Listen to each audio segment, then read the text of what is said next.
Sa kanyang pagbisita sa mga sundalo sa Iligan City, muling kinumpirma ni Pangulong Rodrigo Duterte na narito na nga sa bansa ang teroristang grupong ISIS. Live mula sa Iligan City, may report si Oscar Oida. Oscar? Yes, Jessica, kanina nang humarap ang Pangulong Duterte sa mga tropang sundalo dito sa Iligan, tiniyak niya na buong-buong suporta niya sa mga ito. Pasado alas 4 ng hapon, dumating si Pangulong Duterte sa 2nd Mechanized Brigade sa Ilagan City. May halos 40 kilometro ang layo sa bakbakan sa Marawi City. Unang hinarap ng Pangulo ang mga sundalo. Sasamahan ko kayo. I will, if you go down, I go down. But for this martial law and the consequences of martial law and the ramifications of martial law, I and I alone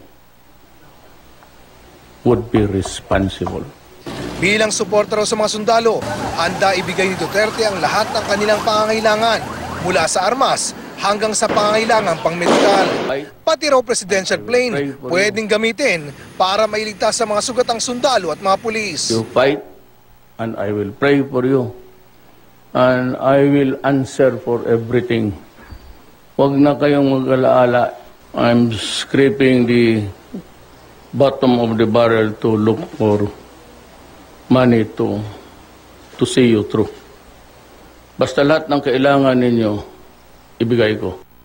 Anya walang dahilan para matalo sila sa kalaban dahil nakikipaglaban sila para sa bansa.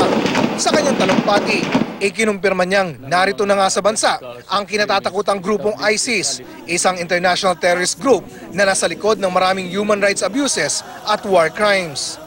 You can say that the ISIS is here already. Sunod na dinalo ng Pangulo ang burol na manasawing kawal ng gobyerno. Kumpiyansa naman si AFP Chief of Staff at Martial Law Implementor General Eduardo Año na matatapos nila ang problema sa Marawi sa loob ng 60 araw. Kontrolado raw nila ang sitwasyon kahit pa nasa kulang-kulang 100 daw ang puwersa ngayon ng Maute. Bukod daw kasi sa Maute ay sumama na raw mga supporter ng banditong grupo. May mga kasama din daw mga dayuhang terorista at kasama raw nila ang leader nilang si Isnilon Hapilon. We can say na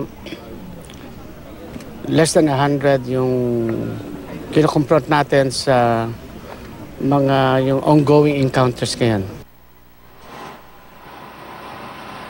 Samantala, Jessica, matapos nga ang pakikipag-usap sa mga sundalo ay dumiretso na ang Pangulong Duterte sa burol ng 5 sa mga nasawing tropa ng gobyerno. At matapos nan ay nagpunta siya sa ospital kung saan naroroon ang mga sugatan para gawaran ng medalya. At bukod dito ay makataga pa raw mga ito ng tagsa 10,000 piso. Jessica? Any indications, Oscar, kung ano ang pagtanggap ng Pangulo sa mga nagkukwestiyon at tumutuligsa sa kanyang martial law declaration sa Mindanao, especially kay dating Pangulong Fidel Ramos? Oscar?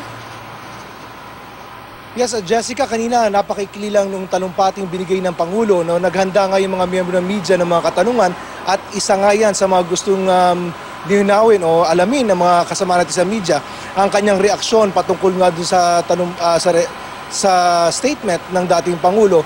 Pero hindi na nagkaroon ng pagkakataon dahil matapos ang maikling talumpati ng Pangulo sa mga sundalo ay agad itong tumungo doon sa burol, no? At hindi na nagkaroon ng pagkakataon na matanong siya ng mga miyembro ng media, Jessica.